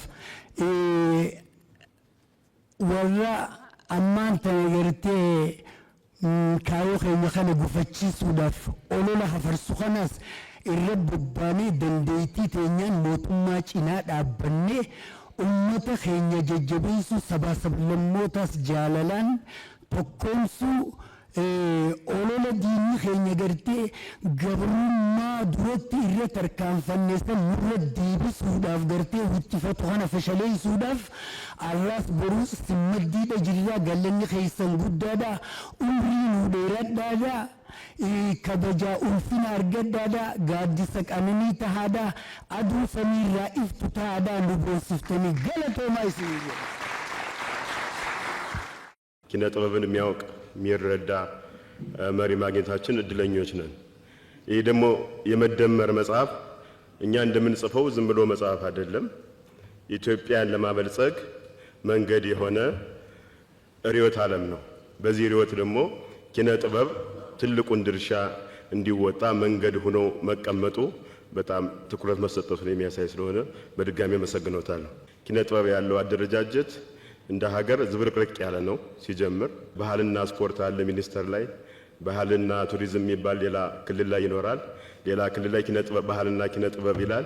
እየወረደ ሲሄድ ደግሞ አንዱ የዩኒቨርሲቲ ነው፣ አንዱ በቦርድ ነው የሚተዳደረው፣ አንዱ በቱሪዝም ስር ነውና እነዚህ ዝብርቅርቅ ያሉ አደረጃጀቶች በተገቢው ለሀገር ማበረከት ያለበትን ኪነ ጥበቡ እንዳያበረከት የራሱ የሆነ አሉታዊ አስተዋጽኦ ስለሚኖረው ከዚህ አንፃር በተገቢው ታይቶ ውጤት ማምጣት የምንችልበት ነገር አደረጃጀቱ ቢሰራ። ሌላው ትርክት ላይ የወል ትርክትን ለመገንባት ኪነ ጥበብ ሙያን በዚህ ላይ መስራት እንዳለበት የመንግስት ኢኒሼቲቭ እንደሆነ እያየነው ነው አሁን ቅርብ ጊዜ ወዲህ ማለት ነው። ግን ወደ ተግባር ስንገባ ትርክቶች አሁን በየአካባቢያችን ያሉ ትርክቶች የተራራቁ ጠርዝና ጠርዝ ጫፍ ላይ ያሉ ናቸው። ያንዳችን ጀግና ያንዳችን ገዳይ የሆነበት ያንዳችን ምናከብረው አንዳችን ምናረክሰው ያለበት ስለሆነ ኪነ ጥበብ አንዱን አንስቶ ቢሄድ የሚገነባውን ያክል ደግሞ የሚያፈርስበት ሁኔታ እንዳይመጣ ስልጠናዎች ያስፈልጋሉ። ወደ መሃል የፓርቲውን ሴንተሪዝም ባህሪ ተለልቶ እነዚህ ልዩነቶችንም ወደ አንድ ማምጣት የምንችልባቸው ነገሮች ካልመጡ በስተቀር ኪነ ጥበቡ በልማት አድ ማድረግ ያለበትን ከመጨመር ይልቅ በተቃራኒው ሊሆን እንዳይችል እሱ ላይ መሰራት ያለበት ቢሰራ መልካም ነው። ያው ሰው መደመር መጽሐፎ ላይ ብዙ ነገር ብሏል። በተለይ ስለ ኪነ ጥበብ የመደመር ትውልድ ዋነኛ ባህሪው ጥበበኝነት ነው ብለው ነው የገቡት። ይሄ ዘርፍ ደግሞ የምናምና የስሜት ምግብ ነው ብለው ይገልጹታል። ሰው በሀገራችን ብዙ ኢኒሼቲቮች አሉ በእርሰው አማካኝነት የመጡ ለምሳሌ ለሆዳችን የሚሆን የሌማት ትሩፋት አለ፣ የበጋ ስንዴ አለ። ግን ለዚህ የስሜትና የምናብ ምግብ ለሆነው ጥበብ ኢኒሼቲቮች የሉምና በሰው አማካኝነት የጥበብ ልማት ኢኒሼቲቭ በቅርቡ ይመጣ የተሻለ ስራ እንሰራለን ለማለት ነው። አመሰግናለሁ። ስለተገናኘን በጣም ደስ ብሎኛል። የተነሱ ሀሳቦችም በሚዛን ሲታዩ ፋይዳ ያላቸው ናቸው። ለኛም ግብአት የሚሆኑ አሉ። አንዳንዶቻችሁን በዚሁ አጋጣሚ ደግሞ ስላየኋችሁም ደስ ብሎኛል። በዓለም ታሪክ ውስጥ ስናይ ስልጣኔን ያመጡ ብልጽግናን ያረጋገጡ በእኛም ታሪክ እንደተገለጸው ቅድም ከኪነ ጥበብ ከአርት የወጣ ስራ ይሰሩ አይደሉም። ስልጣኔና አርት እጅ ለእጅ ተያይዘው ነው ስራ የሚሰሩት። የትም ዓለም ሰለጠነ ከተባለ ቀድሞ ይመጣው አርት ነው። አርት የኢማጂኔሽን ፓወር ስላለው፣ አርት ተፈጥሮን የማድነቅ የማንበብ አቅም ስላለው፣ አርት ያየውን ነገር በተለያየ መንገድ የመግለጥ አቅም ስላለው፣ በጽሁፍም በሙዚቃም በስዕልም የትም ዓለም ከዚያ መንገድ ውጭ ስልጣኔ ኢኖቬሽን የሚባል ነገር ከአርት ውጭ አልመጣም። ለምሳሌ ዳቪንቺ ኢማጂን ያደረጋቸው ነገሮች ያኔ ባይሳሉ አውሮፕላን እኮ የለም። አውሮፕላን በሆነ ጊዜ ስዕል ነው የነበረው፣ ሌላ ጊዜ ከትውልድ በኋላ ሪያላይዝ ተደርጓል። በሆነ ጊዜ አርት ነው፣ በሆነ ጊዜ ደግሞ ኢኖቬሽን ነው እና አርት ማደግ ለሚፈልግ ለየትኛውም ሀገር እኛን ጨምሮ በጣም ወሳኝ ነው። አርት ወሳኝ የሚሆነው አርቲስቶች የአርትን ካባ አክብረው መያዝ የሚችሉ ከሆነ ነው። ባደጉ ሀገራት ሶስት አካላት ይቀናጁና ቅድም ሲገለጥ እንደነበረው አይነት ቁም ነገር ይሰራሉ። አንደኛው ኪነ ጥበቡ ነው፣ ሁለተኛው ኢንዱስትሪው ነው፣ ሶስተኛው መንግስት ነው። ኪነ ጥበቡ ሀሳብ ያፈልቃል፣ አኗኗር፣ አመጋገብ፣ አለባበስ በርካታ ጉዳዮችን በተለያየ መንገድ ይገልጣል። ኢንዱስትሪው ደግሞ ይከተላል፣ ያመርታል። ያመርትና መልሶ ደግሞ አርት ያ የተመረተው ጉዳይ እንዲሸጥ፣ ሰዎች እንዲጠቀሙበት፣ እንዲገለገሉበት ያደርጋል። በዚህ ጊዜ መንግስት ንግድ ስለሚሳለጥ ገንዘብ ያገኛል፣ አውድ ያመቻቻል፣ ህግ ያስከብራል። እነዚህ ሶስት ፓርትነርስ ተስማምተው በሰሩባቸው ሀገራት ቅድም እንደገለጻችሁት አይነት ቁም ነገር ተሰርቷል። አንዳንዴ አርት ብቻውን፣ አንዳንዴ መንግስት ብቻውን፣ አንዳንዴ ኢንዱስትሪ ብቻውን ከሆነ ሙሉ አይሆንም። ባደጉና ባላደጉ ሀገራት መካከል ያለው መሰረታዊ ልዩነት ያደጉ ሀገራት አርቱ፣ ኢንዱስትሪውና መንግስት ተናበው በገንዘብም በስትራቴጂም በአሰራር ስርዓትም ለሀገራቸው ጥቅም ይቆማሉ። ያላደግን ሀገራት ደግሞ ሳይከፈለን ትብብር ሳንጠየቅ የነሱን ገበያ በማፋፋም እንደክማለን። ለምሳሌ ኢትዮጵያ ውስጥ በጣም በርካታ ኢንፍሉዌንሰር የሚባሉ ሰዎች አሉ። የነሱን ኮንቴንት ብትመለከቱ ታዩታላችሁ። በቃ የኛ ሰው ሲፈጥረው ለሰው ማድነቅ፣ የሰውን አለልክ ማጉላት የራሱ ደግሞ ሲሆን የኛ ባህሪ ነው። በዚያ ምክንያት ስብራት ያጋጥመናል። የድህነት ስብራት ይሄ ነው። በራስ መተማመን፣ ራስን ማክበር፣ የራስን መውደድ ሳይሆን የሌላ ማድነቅ ይጠናወተናል። ይህንን ስብራት እንድጠግን ነው ውይይት ያስፈልገው። እረ በቃን፣ ስለ ሰው ብዙ ማድነቅና መናገር ይብቃን። ከሰው መማር ያስፈልጋል። ነገር ግን እኛ ውስጥ ያለው ሀብት ያን ያክል የሚራከስ የሚጣጣል ሆኖ አይደለም። የሚጎል ነገር አለ። ያ የሚጎለውን ነገር ለመሙላት በተወሰነ ደረጃ የአርቱ ማህበረሰብ፣ መንግስት ተግባብተው አንድ ሀሳብ ይዘው የዚህን ሀገር ብልጽግና የልጆቻችን እጣ ፈንታን በመስራት ላይ አብረን እንቁም ነው። የውይይቱ ዋነኛ ዓላማ ይሄ ነው።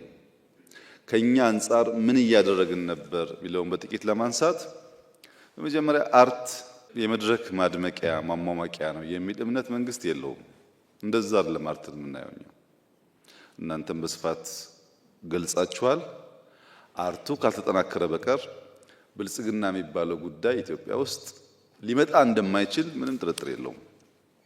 አርት በጣም ከፍተኛ ሚና ነው ያለው። ለአንድ ሀገር ጎልቶ አብቦ አድጎ ለመታየት እንዲበቃ የማይተካ ሚና ነው ያለው። የጋራ ትርክትን ገንባ የሚል መንግስት አርትን የማይጠቀም ከሆነ፣ ለብልጽግና መሰረት እንጣል የሚል መንግስት አርትን የማይጠቀም ከሆነ ህልም ብቻ ነው የሚሆነው፣ አይሳካም። እንዲሳካልን ካስፈለገ መናበብ ያስፈልጋል። የዛሬ 6 ዓመት ተኩል ገደማ እዚህ አዳራሽ ሳወያያችሁ አንደኛ ወንበሩ ቀይ ነበር፣ መጋረጃው ቀይ ነበር፣ ፊት ወደዛ ይዞረ ነበር። ትዝ ይላችሁ ከሆነ አሁን እኮ አርት ነው የራሱ። ሌላ ቦታ መሄድ ያስፈልጋችሁ። ያኔ የነበረን ውይይት ይህ ሴክተር በተገቢው ሚናውን ካልተወጣ በቀር ምናስበውን አንድነት ምናስበውን ሀገራዊ እድገት ማረጋገጥ አንችልም የሚል እምነት ነበር። ተወያየን፣ የተግባባን መሰለኝ። ከዚያ በኋላ መደመር ሲወጣ በተለይ ገጽ 154 አካባቢ የእሴትን ግንባታ ለመደመርም ለመበልጸግም ያለው ሚና በግልጽ አሳይቷል። በእኛ በስልጠና ዶክመንቶቻችን፣ በውይይቶቻችን እናንተ የማታውቋቸው በሙሉ የአርት ጉዳይ ይነሳል፣ እንወያይበታለን።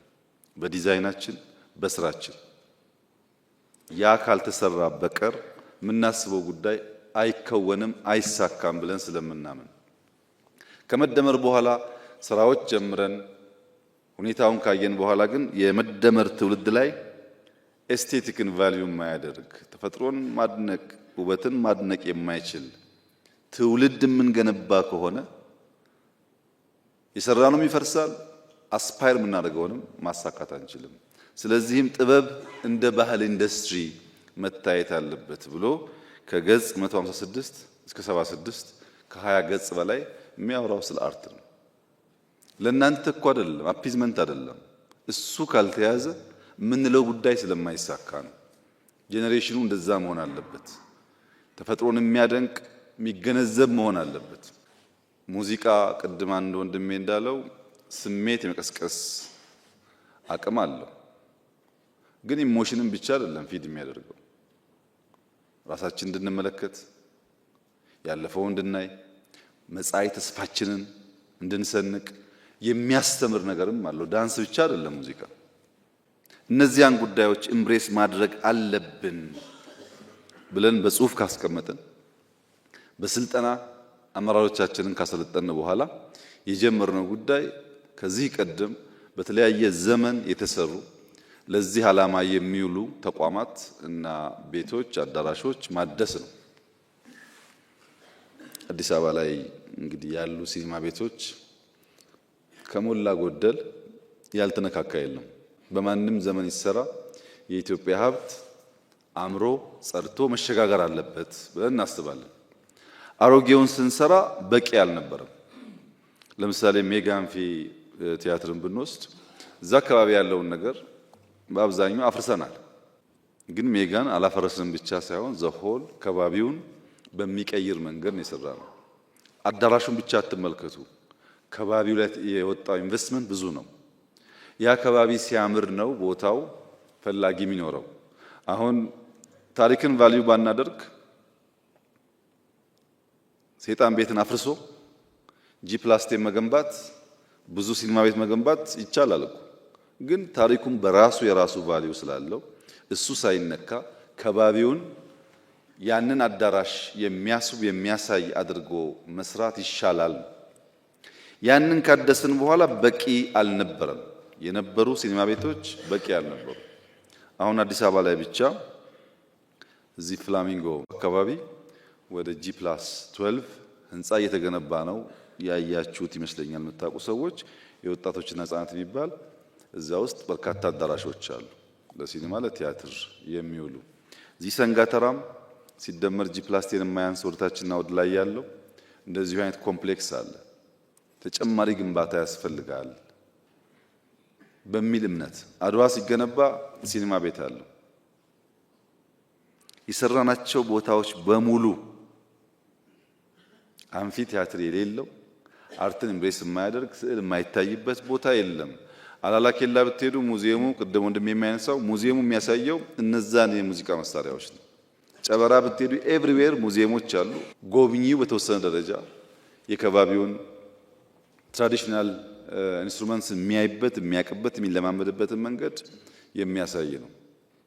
በነካነው ሁሉ ውስጥ እንደዛ ካደረግን በኋላ ፕራይቬት ሴክተርም ቢሆን ተሞክሯል። ቅድም እህቴ እንዳነሳችው ቤተ ጊዮርጊስ ሙዚየም እና ጋለሪ፣ የዞማ እንዲሁም ኢትዮ ሰርከስ በፕራይቬት ደረጃ እንጦጦ ውስጥ እየገነቡ ነው። አጋጣሚ ሶስቱም ሴቶች ናቸው። በጣም ብርቱ ሴቶች ናቸው። የነሱ ስራ ሲወጣ ከነሱ ደግሞ አለፍ ሲባል የአዲስ አበባ ዩኒቨርሲቲ አርት አካዳሚ ግንባታውን ገንብተን ነው የሰጠነው። ያንን ቦታ ለአርት ማሳያ እንዲሆን በፒኤምኦ ተገንብቶ ነው የተሰጣቸው ለዩኒቨርሲቲው። እነዚህ ቦታዎች እንጦጦን ጨምሮ የተዋቡ አሁን ኮሪደሩ ሲመጣ ደንበኛ የፊልም ከባቢ መሆን ይችላል እና ከግንባታ አንጻር ከአዲስ አበባ ውጪ በሰራናቸው ስራዎች አዲስ አበባ በተሰሩ ስራዎች አርትን በንግግርና በጽሁፍ ብቻ ሳይሆን በተግባርም ቸል ያል አይመስለኝም።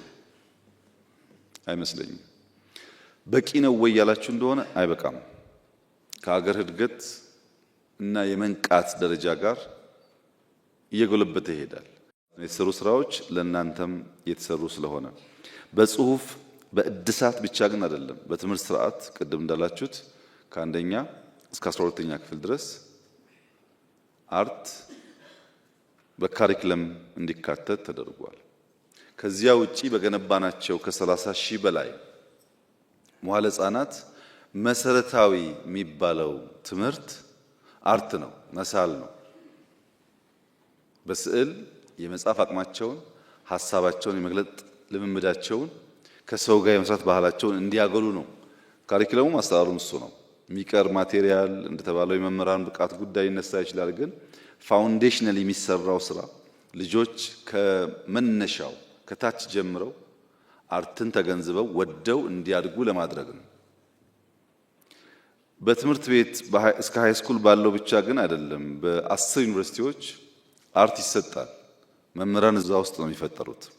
ከዚህ ቀደም በነበረው ሁኔታ እንደምታውቀው በአንድ ጊዜ ሁሉም ጋር ካሪክለም ስለሚሰራ በዚያ ልክ መምህር ማግኘት አይቻልም፣ ጊዜ ይፈልጋል። አሁን ግን 10 ዩኒቨርሲቲዎች ያስተምራሉ። ከዛ ያወጡ ሰዎች ደግሞ ያን አቅም እየገነቡ ይሄዳሉ። አዲስ አበባ ዩኒቨርሲቲ በዶክትሬት ደረጃ ጀምሯል። ይህ የዛ ኮንቲኒቲ ነው። የዛ ከታች ጀምሮ የመጣው ሰው እንዳይገደብ በአርት አድጋለሁ ካለ ገደብ እንዳይኖርበት ለማድረግ ነው። ወደፊትም አቅም በፈቀደ መጠን ያ ጉዳይ እየተስፋፋ ይሄዳል። ስልጠና የተባለውም ከትናንትና ወዲያ የመጀመሪያው ዙር ተመርቀዋል። ከውጭ ሙያተኞች አምጥተን በአርቲፊሻል ኢንተለጀንስ እንዴት ፊልም ሊሰራ እንደሚችል ሰልጥነው አንዳንዶቹን ሳምፕሎችን የማይቻቸዋለሁ ትናንት ተመርቀዋል። ሁለተኛ፣ ሶስተኛ፣ አራተኛ ዙር ስልጠናዎች አሉ። የሚመቻችሁ ተሳተፉበት። እንዴት ኤአይን ተጠቅማችሁ ፊልም መስራት እንደምትችሉ ብዙ ጊዜ የኢሜጅ ችግር ስላለ ለምሳሌ ስለ ንግስት ሳባ የሚሰራ ሰው ንግስት ሳባ አሁን የለችም፣ ወደ ኋላ ተመልሶ ያን ነገር መፍጠር የሚችልበትን መንገድ ያግዛል እና ስልጠና የተሰጠ ነው። ከውጭ አምጥተን እያሰለጠንን ያለ ነው። ሁላችሁ ጋር ያልደረሰ ሊሆን ይችላል። በኢትዮጵያ ታሪክ ለመጀመሪያ ጊዜ የመንግስት ተቋማት ፊልም ስራዎቻቸውን ለማሳየት የሞከሩት አሁን ነው። ድሮ መከላከያ ታንክ ፍለጋ፣ ሄሊኮፕተር ፍለጋ ጥቂት ዘመድ ያላችሁና ሰው የምታውቁ ሰዎች የ5 ደቂቃ ሲን ወስዳችሁ ሊሆን ይችላል። መከላከያ ግን አጠቃላይ ኢንዱስትሪውን የሚገልጥ አየር ኃይል የሚገልጥ ስራ አሰርቶ አያውቅም። አርቲፊሻል ኢንተለጀንስ፣ ኢንሳ፣ ኒስ ማን የቀረው? ሰርታችኋል እኮ እናንተ ናችሁ። እነዛ ቴክኖሎጂዎች እንዲወጡ ሰው እንዲያያቸው የሚያደርግ ስራ ግሪን ሌጋሲ ላይ በሁሉም ስራዎቻችን ፊልም ለመጠቀም ሙከራ ይደረጋል። በቂ ነው ወይ? አይደለም። እና በእኛ በኩል እንደዚህ አይነት ሙከራዎች ነበሩ። በምንሰራቸው ስራዎች፣ በምንጽፋቸው ጽሁፎች፣ በስልጠናዎቻችን በተቻለ መጠን አርቱን ማሳደግ የሚችል ስራ ለመስራት ሙከራዎች ነበሩ። በእናንተ በኩል እናንተ ፈትሹት። የሃይማኖት ጉዳይ ሲነሳ፣ የብሔር ጉዳይ ሲነሳ ነገር የሚያጫጩሁ እንዳሉ እናውቃለን። ስለማናውቅ አይደለም። ድሮ እንደሚደረገው መዝጋት ስለማንችልም አይደለም። ግን አርት ነው። እነሱ አርቱን ስላላከበሩት እኛም መልሰን እነሱን ባለማክበር አርቱን ማራከስ የለብንም በሚል ነው የታለፈው እንጂ ከኛ ምንዳ እየተጋራ መልሶ ደግሞ የሚሰራ ሰው እንዳለ ስለማናውቅ አይደለም። እና አርት ብሶት ብቻ ሳይሆን ቁጭት የሆነ ነገር ነበረ። ግን ብሶቱን ብናወራ አርት አይሆንም። አሁን የሚያስፈልገን ቁጭት ነው። ለምንድን ነው ኢትዮጵያ ለማኝ የሆነችው? ለምንድን ነው ይሄ ሁሉ አርቲስት እያለ ይሄ ሁሉ ባህል ቱባ ቱባ ባህል እያለ እኛ ከሌሎች ሀገራት ያነስ ነው የሚል ቁጭት ከተፈጠረብን እንቀይረዋለን። ችግር ብቻ ለምዶብን የምንናገረው ችግር ብቻ ከሆነ ሰው ተስፋን ኬት ያመጣል? አንዳንዶቻችሁ ዘመናችሁን በሙሉ በጣም በሚያሳዝን መንገድ ያገለገላችሁ የደከማችሁ፣ አሁን በመጨረሻ በጡረታ ዘመናችሁ ምናልባት ማረፊያ የሌላችሁ ልትሆኑ ትችላላችሁ። አሉ ረጅም ዓመት ያገለገሉ ሰዎች አሉ። ብዙ ከልክ ያለፉ ጉዳዮች ደግሞ አሉ። እሱን ሚስተር ኤክስ አላደረከው ይሆናል። የማህበረሰቡ አባል እስካደረገው ድረስ ግን የአርቱ ፋሚሊ መባሉ አይቀርም ማለት ነው። ማየት ወደ ውስጥ ማየት የሚገቡን ጉዳዮች አሉ። የኢትዮጵያ ፖለቲካ በጣም ሴንሲቲቭ ነው። እሱን ተውት። ማህበራዊ ጉዳይ ግን እኮ አለ። በማህበራዊ ጉዳይ አብዛኛው የፖለቲካ ልዩነት ያላቸው ግሩፖች ብሔርም ይሁን ሌላ ግሩፕ በማህበራዊ ጉዳይ የተሳሰረ ነው። ዘር ለምሳሌ በፖለቲካ ስታዩትና በማህበራዊ አንድ አይደለም። አንድ ቀበሌ ሄዳችሁ እድር ብታዩ እቁብ ብታዩ ብዙ ጊዜ ዘር አይጠየቅም። እድርና እቁብ ላይ ጉርብትና ነው የሚታየው። እና ፖለቲካው ሴንሲቲቭን ትተን ማህበራዊ ጉዳዮች ላይ ለምሳሌ ጥላሁን ስለቀጠሮ አስደማሚ ነገር ተናግሯል። የሚዘነጋ ነገር አይደለም። አሊ ብራ ስለ ትምህርት የሚደንቅ ነገር ተናግሯል። መቼም አሊ የለም ጥላሁን የለም። እነዚህ ጉዳዮች ግን ይኖራሉ። በዚያ መንገድ ማህበራዊ ጉዳይ ላይ ያተኮረን ነገር ማድረግ ብትችሉ የናሬሽን ግንባታው የምታስቡትም ነገር የመምጣት እድሉ ሰፊ ነው እና አርት በመንግስት ብቻ ሳይሆን በየትኛውም መስክ መታወስ፣ መነገር፣ መዘከር አለበት። ለእናንተም ለእኔም አይደለም ለልጆቻችን ስለሚያስፈልግ በእናንተ በኩል እነዚህን ብታዩ ኢንዱስትሪው ደግሞ መክፈል እንዳላችሁት ባንክም ሊሆን ይችላል፣ ባለሀብትም ሊሆን ይችላል። ኢንዱስትሪው ደግሞ መክፈል ማሰራት ቢለማመድ አብዛኛው ጉዳይ መልክ እየያዘ ይሄዳል። ኢንዱስትሪው እንዲያድግ አርት ኢትዮጵያ ማደግ አለባት። አሁን ቅድም የተጠቃቀሱ ሀገራት ለምሳሌ ቱርክ የዛሬ 35 ዓመት ይሄ ነው የሚባል አርትና ፊልም አልነበራት። 10 ዓመት ደግሞ እንዳያችሁት የቱርክ ፊልሞች መጥተዋል። እድገት ሲመጣ አብሮ ይመጣል ማለት ነው። የህንድ ፊልም ያው ታውቃላችሁ ድሮ የነበረውን አሁን በጣም አድጓል። እንደ ድሮ አይደለም። ከአቅማቸው ጋር አድጓል። ኮሪያ ተመልከቱ፣ አቅም እያደገ ሲሄድ ቋንቋቸውን ልጆች የሚማሩት በፊልም ነው። የኛም ምንም ጥርጥር የለውም ብዙ ባህል ስላለ ብዙ መግለጥ የሚችሉ ሰዎች ስላሉ የጊዜ ጉዳይ ነው እንጂ የኢትዮጵያ አርት አድጎ እንደተባለው በአፍሪካም በዓለም ላይም የሚታይ ነገር መፍጠሩ አይቀርም። ለዛ ነው በቅርቡ የባህልና ስፖርት ወደ ውጭ ሀገር እንደ ህዝብ ለህዝብ ያለ ነገር ሊያዘጋጁ ሙከራ እያደረጉ ያሉት። ያኔ እንደሰሩት ህዝብ ለህዝብ እንደሄዱት ጊዜ ሰዎች አሁንም ወጣቶች በዚያ መንገድ የሁሉም አካባቢ ባህል፣ ቋንቋ በአርት መግለጥ የሚችሉበት መንገድ መፈጠሩ ጥሩ ነው። ድጋፉ ይቀጥላል እና እንደዚህ ያለ ጥሩ ስራ እንዲሰራ ድጋፍ ይደረጋል በመንግስት። የሚደረግበት ምክንያት ፋይዳ ስላለ ወደፊት ትንሽ አቅም እየጎለበተ ሲሄድ ደግሞ በየቦታው በሀገር ውስጥ ብቻ ሳይሆን በውጭም በየቦታው ኢንቨስት እናደርጋለን። ከአርት ጋር ተያይዞ ሴንተር ያስፈልገዋል። ገብቶኛል በደንብ ግን እኛም ዞን ያላችሁት አጠብቁ። ወደፊትም ሆሊውድ ያለው ኤልኤ ነው እንጂ በየስቴቱ አይደለም ያለው። ይህ እኮ በጣም ኤክስፔንሲቭ ኢንቨስትመንት ነው። በየቦታው ውስጥ ከሆነ ማን ነው ማኔጅ የሚያደርገው? እንደዛ እኮ አይደለም አርት። ቤቱ እኮ ብቻ አይደለም አርት። አንድ ቦታ ሁለት ቦታ እንኳን ኢትዮጵያ ካላት ለአንዳንድ ሲን ደግሞ ሊወጣ ይችላል። ዋናው ሴንተር በየቦታው መገንባት ሳይሆን ዋናው ሴንተር በተሟላ መንገድ ሰምዌር ኖሮ ከዛ እየወጣን ወንጪም ሊሰራ ይችላል፣ ጎርጎራም ሊሰራ ይችላል፣ ኮንታም ሊሰራ ይችላል። እናንተ ማለም ብቻ ሳይሆን ህልማችሁ የሚከወን መሆኑን ማረጋገጥ ይፈልጋል። በየቦታው ስላማራችሁ ብቻ ሳይሆን ያማራችሁ ነገር የሚቆይ in your absence የሚቀጥል መሆኑን ማረጋገጥ ይፈልጋል። እሱን ብታረጉ ጥሩ ነው። በአራት ማዕቀፍ ጥያቄዎቻችሁን ብናይ የተነሱ ነገሮች እውነት ለመናገር የሚጣል ነገር የለውም። ብዙ ፋይዳ ያለው ነገር ነው ያነሳችሁት። ግን አንዳንዱ ዛሬ የሚሰራ አንዳንዱ የዛሬ ዓመት አንዳንዱ በሚቀጥለው ትውልድ ሊሆን ይችላል። በኮንሰፕት ደረጃ ትክክል ቢሆንም እኔ ብንሰራበት ብዬ የማስበው አንደኛው አመለካከት ላይ ነው። አመለካከት ላይ አርት መዝናኛ ብቻ አይደለም፣ ግብ ያለው ተልዕኮ ያለው ለሆነ ፐርፐዝ የሚሰራ ነው። አርት መሸጋገሪያ ድልድይ ብቻ አይደለም፣ መኪና እስክናገኝ ቤት እስክንገዛ ብቻ አይደለም። አርት አብሮን የሚሞት ነገር ነው። አርት የመጤ ባህል የሚከላከል ብቻ ሳይሆን የተደበቁ የእኛን ምርጥ ባህሎች የሚያወጣ ነው። እንደተባለው ነው መጤ ባህሎች በብዙ መንገድ ነው እየወረሩ ነው ያሉት፣ በብዙ መንገድ።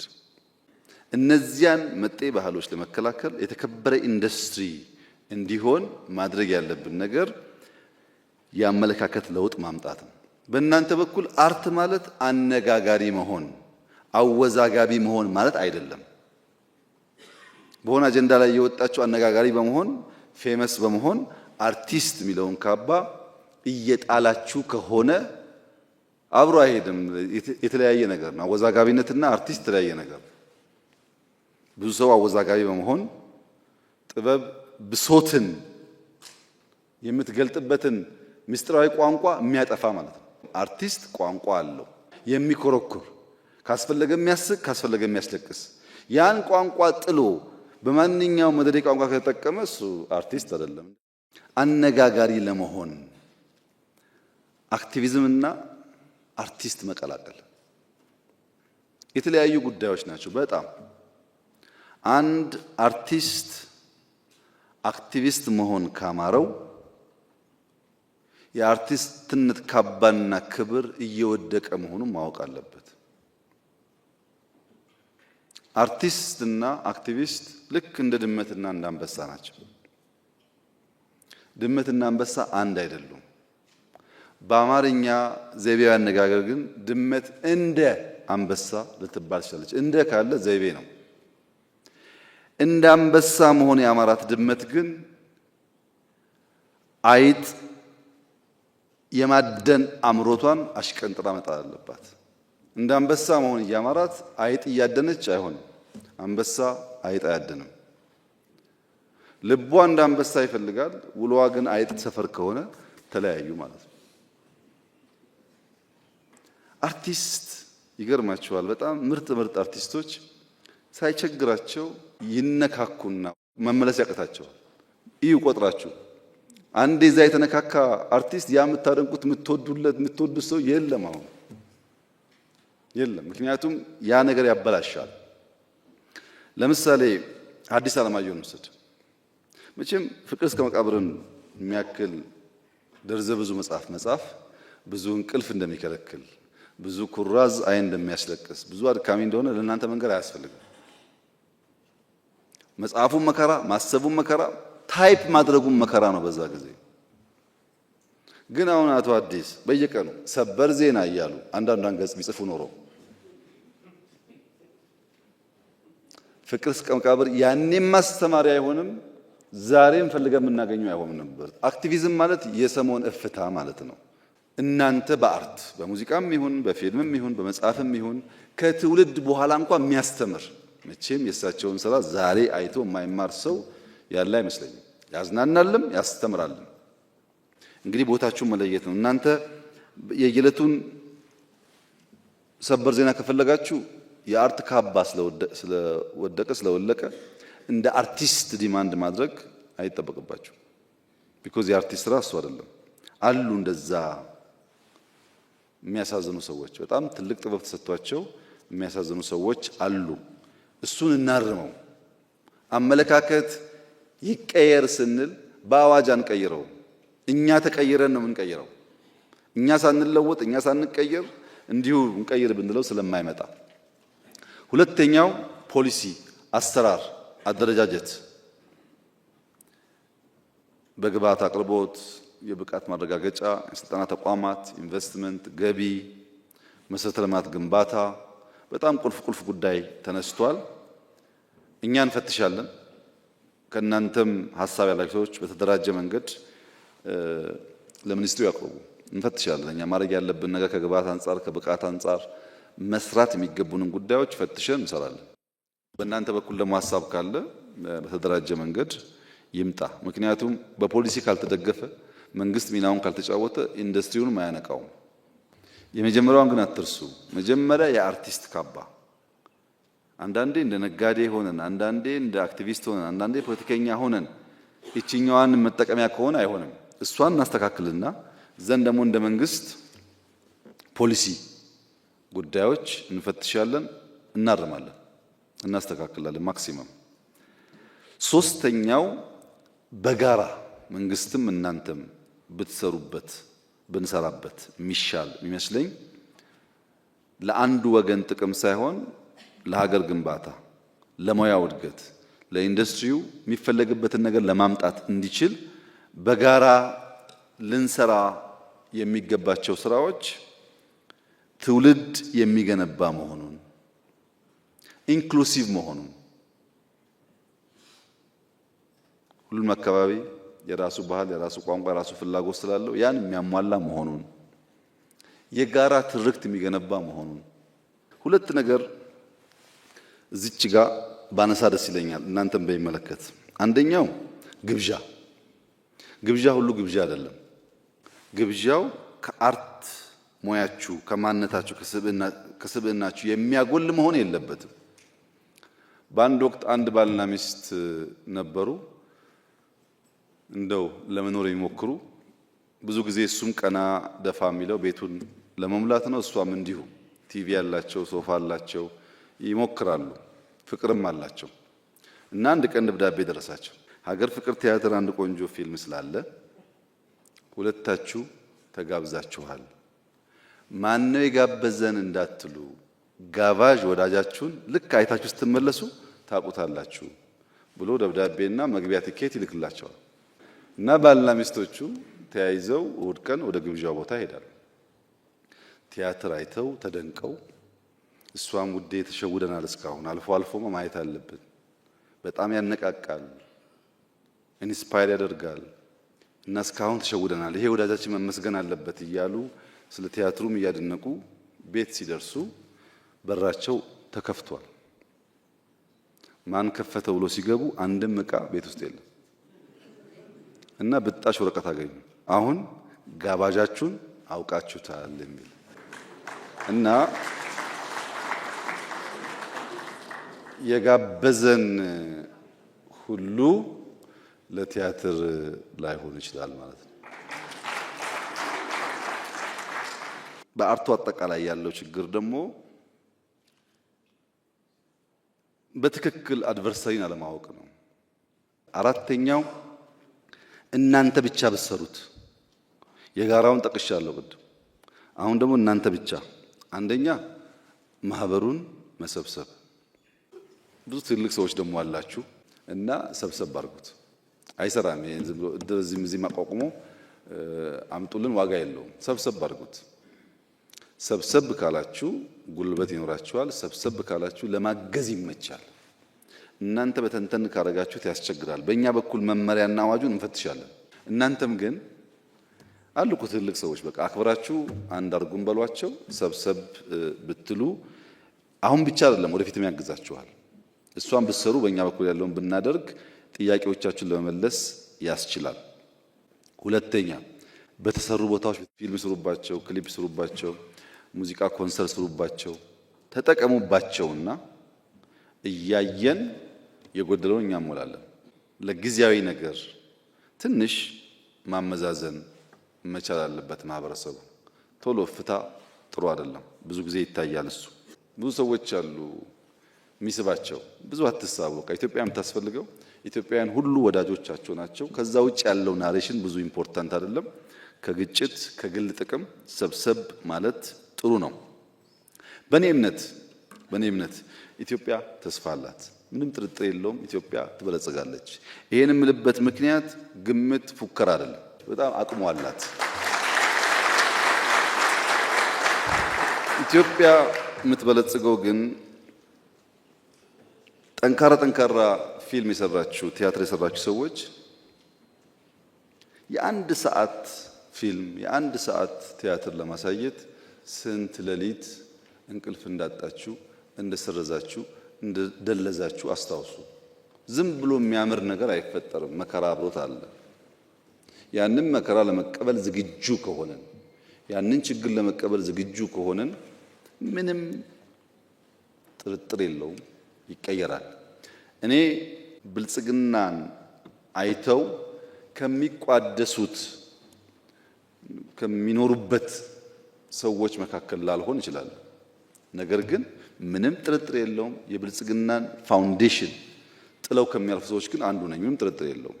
ኢትዮጵያ በ2100 በዓለም ሰባተኛዋ ኢኮኖሚ ትሆናለች። በዓለም በ2040 በ2050 ብዙዎቻችሁ ስላላችሁ ታዩታላችሁ። ያኔ ሲመጣ ወደንም ጠላንም አርት ያስፈልጋል። ምክንያቱም ገንዘቡ አለ፣ አዳራሹ አለ፣ ፌስቲቫል ያስፈልጋል፣ ከተለያየ ሀገር እየጋበዙ ማሳየት ያስፈልጋል። የግድ ነው። ሰርከሱም ሁሉም እኛ ወደ ብልጽግናው እየመጣን ነው። ያኔ ስንፈልጋችሁ ከሚዛን እንዳትጎሉ እናንተም ዝግጅት ያስፈልጋችኋል። ዝግጅቱ መሰብሰብ 10 ማህበር ምናምን ሳይሆን መሰብሰብ። ሰብሰብ ብላችሁ ብዙ ሰዎች አሉ እዚህ የተማሩም አሉ፣ ልምድ ያላቸውም አሉ፣ በጣም የተከበሩ ሰዎች አሉ እዚህ ውስጥ። ምንም ችግር የለውም። እናንተን ቢያስተባብሯችሁ ችግር የለውም። አሉ ትልቅ ሰዎች። ምንድነው ከባድ አይደለም እኮ አንድ ማህበር አደራጅታችሁ 5 ሰው መጥቶ ይሄ ሁሉ ሰው ሳይለፋ እኛንም ማስታወሱን እንጂ ይችላሉ። ወደዛ እደጉ እና ተዘጋጁ። በእኛ በኩል የቀረበውን ሊስት ወስጃቸዋለሁ። አሁን ኢንቨስትመንት የሚያስቸግረኝ ነገር አለ። እኔ ኢንቨስትመንት ስንት ሰው ነው ኢንቨስት የሚያደርገው? ከየት አመጥቶ ነው ኢንቨስት የሚያደርገው? ምናምን ጥያቄዎች ይነሱብኛል። እንደ ማህበር ያለው ጉዳይ ግን አያስቸግረኝም። ሰብሰብ ብሎ በተቋም ደረጃ የፌስቲቫል የሚመስለ ወይ ደግሞ የፊልም መስሪያ ቦታ ምናምን እሱ አይከብድም። እሱን ለማድረግ ግን ማህበሩ አንድ መሆን አለበት እንጂ በተለያየ ማህበር ከሆነ እንቸገራለን። ይሄን ታሳቢ አድርጋችሁ ሰብሰብ በሉ። በአዋጅ በፖሊሲ በምናምን ደግሞ ሲሆን እኔ ያግዛለሁ። አንድ በኢትዮጵያ ቪዥን ላይ የምትሰሩት እናመሰግናለን። 2 በችግር ጊዜ እኔ የኔ ጥቅምና የኔ ክብር ከኢትዮጵያ አልፍም ብላችሁ የተሳተፋችሁ ሰዎች ሁል ጊዜም ቢሆን ስንበለጽግም የእናንተ ስም በወርቅ አሻራ የተጻፈ ይሆናል። ያኔ ስንፈልጋችሁ እነዚህማ አያሸንፉም ከሚመጣው ጋር ምንስማማ ይሻላል ብላችሁ ደግሞ የከዳችሁ የሸሻችሁ ለእናንተ ደግሞ ይቅር ብለናችኋል። ቂም የለንም። ግን ኢትዮጵያን አትካዱ። ኢትዮጵያን ክዶ ሀብታም ከመሆን ኢትዮጵያን ክዶ ከመጣው ጋር ከመሆን ቢቀር ይሻላል። ሰላም ዋሉ።